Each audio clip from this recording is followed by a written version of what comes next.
আসসালামু আলাইকুম। বাংলাদেশ পুলিশের স্পেশাল ব্রাঞ্চের নিয়োগ পরীক্ষা কিন্তু স্থগিত করা হয়েছে। তো এই সম্পর্কে আমরা বিস্তারিত তথ্য দেখার চেষ্টা করব।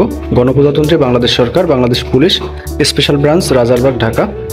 বিষয়: স্পেশাল ব্রাঞ্চ বাংলাদেশ পুলিশ ঢাকায় দাপ্তরিক কর্মচারী নিয়োগ পরীক্ষা 2024-এ 19/7/2024 তারিখে কম্পিউটার অপারেটর, শার্টলিপিকের কাম কম্পিউটার অপারেটর এবং দপ্তরি পদের লিখিত পরীক্ষা স্থগিতকরণ প্রসঙ্গে উপযুক্ত বিষয়ের প্রেক্ষিতে জানানো যাচ্ছে যে স্পেশাল ব্রাঞ্চ বাংলাদেশ পুলিশ ঢাকায় দাপ্তরিক কর্মচারী নিয়োগ পরীক্ষা 2024-এর কম্পিউটার অপারেটর, শার্টলিপিকের কাম কম্পিউটার অপারেটর এবং দপ্তরি পদের লিখিত পরীক্ষার সময়সূচি আগামী 19/7/2024 তারিখ ধার্য ছিল।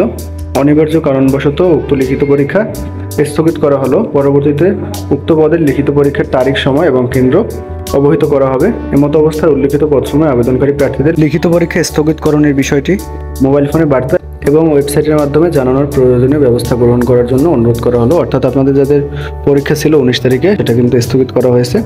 পরবর্তীতে কবে আপনাদের পরীক্ষা হবে সেটা কিন্তু মোবাইল SMS এর মাধ্যমে জানিয়ে দেওয়া হবে। তো আপনারা যারা আবেদন করছেন, আপনাদের প্রত্যেকের ফোনে কিন্তু পরবর্তীতে আবার SMS দেওয়া হবে আপনাদের পরীক্ষাটা কবে হবে। অর্থাৎ আপনাদের 19 তারিখ পরীক্ষার কথা ছিল, সেটা কিন্তু হবে না, সেটা বাতিল করা হয়েছে।